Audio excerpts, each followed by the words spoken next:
안녕하세요. 글로벌 리포트 장량입니다. 오늘은 호박 축제가 열리고 있는 워싱턴 DC 인근의 한 과수원에 나왔습니다. 아침 저녁으로 찬바람과 함께 풍성한 수확 시즌이 다가오면 미국에서는 이런 가을맞이 축제가 곳곳에서 열리는데요. 워싱턴 인근 버지니아와 메릴랜드의 농장에서는 여름 내내 농사지은 커다란 호박을 방문객이 직접 수확해서 구입할 수 있습니다.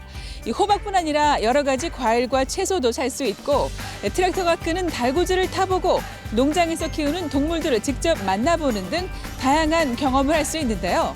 입장료는 무료지만 이렇게 직접 딴 호박은 따로 돈을 내야 합니다. 버지니아와 메릴랜드 일대 농장의 가을철 호박 피킹 행사는 11월 초까지 이어집니다. 다양하게 피는 세계 소식 글로벌 리포트 지금 시작합니다.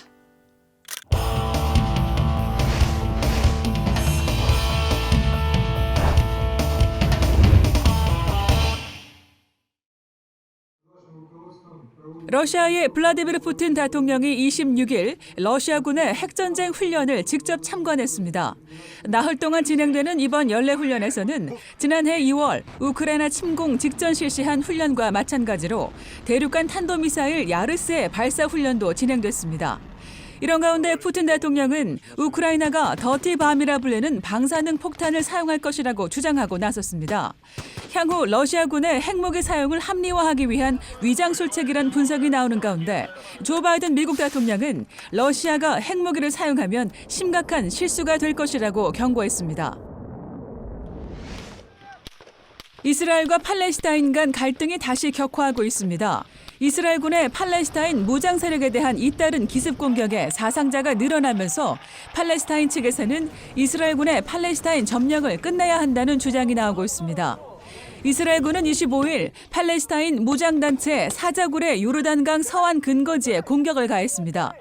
이 기습 과정에서 5명이 사망했으며 이들 가운데는 무장단체와 무관한 민간인도 포함된 것으로 알려졌습니다. 올해 들어 요르단강 서안에서 이스라엘군에 의한 목숨을 잃은 사람은 적어도 110명에 달합니다. 이는 지난 2006년 130여 명이 사망한 이후 가장 많은 것입니다. 시진핑 중국 국가주석이 23일 예상대로 중국 공산당 총서기에 재선출됐습니다. 시 주석은 이에 따라 전례 없는 총서기 3연임에 성공했고 내년 봄 열릴 양회에서 국가주석으로도 3번째 선출될 전망입니다. 이는 마오쩌둥 초대 주석 이후 처음 있는 일입니다.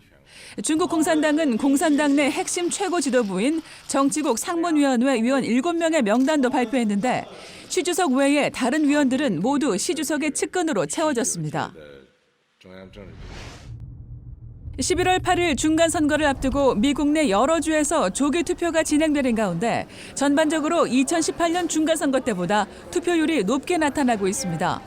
25일 최대 경합주 가운데 하나로 꼽히는 중서부 위스콘신주에서도 조기 현장 투표가 시작됐고 또 다른 경합 지역이자 최대 접전지인 남부 조지아주에서는 이미 100만 명이 넘는 유권자가 조기 투표를 끝내 지난 2020년 대통령 선거 때와 사전 투표율이 비슷한 것으로 전해졌습니다.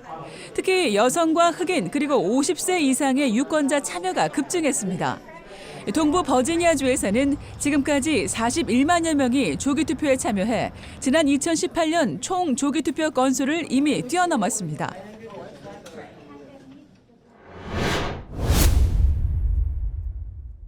I've just been to Buckingham Palace and accepted His Majesty the King's invitation to form a government in his name. 리시 수낙 전 재무장관이 25일 새 영국 총리로 정식 취임했습니다.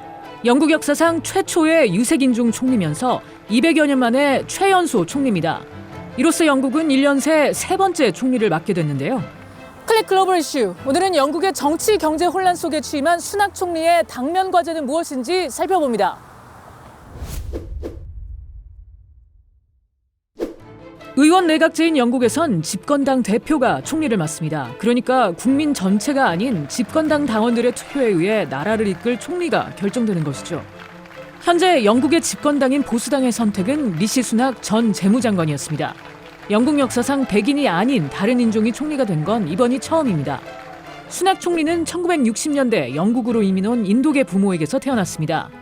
영국 옥스포드대와 미국 스탠퍼드대 경영 전문대학원을 거쳐 투자은행 골드만삭스에서 근무한 경험이 있습니다.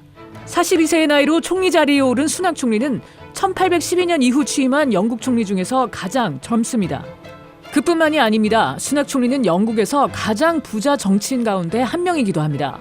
인도 최대 IT 기업 인포시스 창업자의 딸인 부인 아크샤타 무르티와의 공동자산은 약 8억 달러에 달합니다.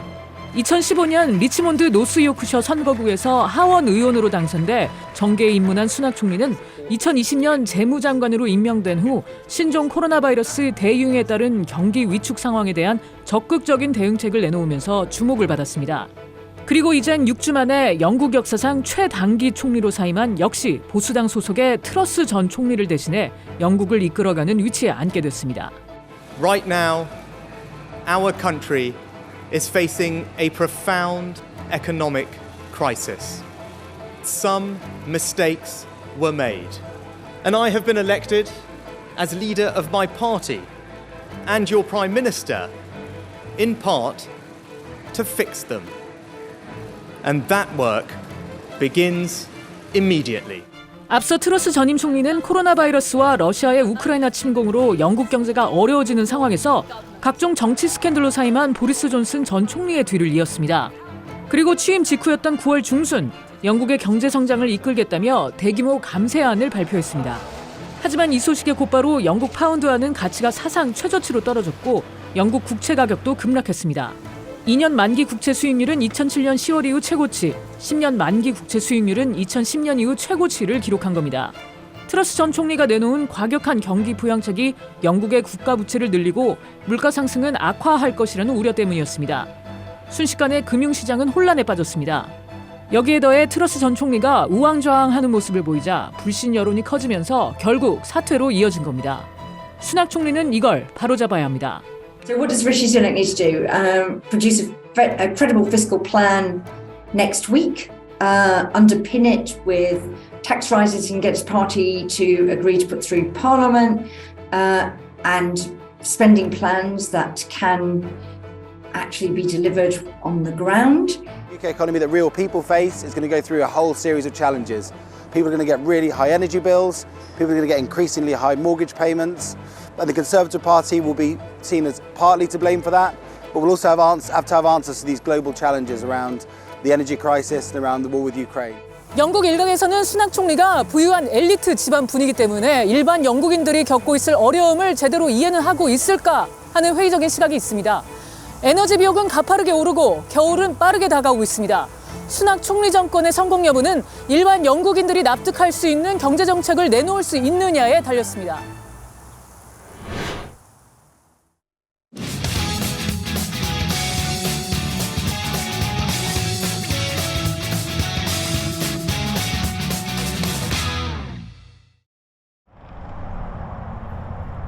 I'm Thomas Robertson, and my wife is Anita Robertson. The name of our farm is Botanical Bites and Provisions. We started this farm before we left the military, and it became a growing industry for us.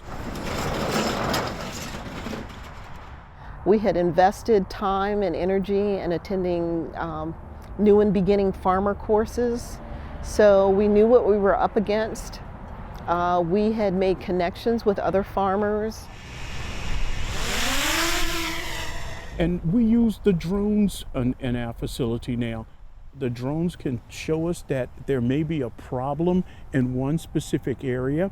So now we don't have to go out and do the whole perusing of the fields. We can go out and address that one area.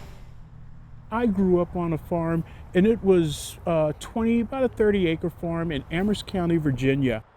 And after I turned 17, I decided I am never, ever, ever gonna farm again, and I joined the military thinking that this would be the last time that I would ever see a farm.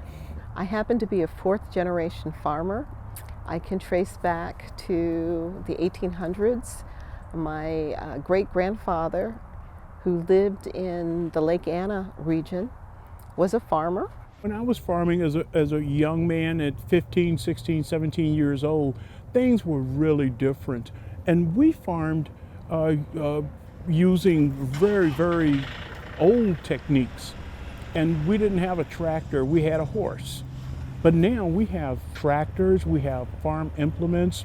Right now we use everything from solar energy, we used advanced irrigation techniques. And as you can see, it's not spraying the water, it's just dripping it, just one drop at a time. And by not spraying it, that means that we're not creating dust and dirt flying up and getting into the plants, which can usually cause problems after you eat it. I think that the drones and other technology, they take nothing away from the human side of farming. I think it adds to it because it frees up your time, your labor to do more and better things on your farm. My great-grandfather would be proud of our use of embracing the new technologies because they couldn't afford that type of technology back then, even if it was present. I also think that he would be proud of us for just continuing the tradition of farming.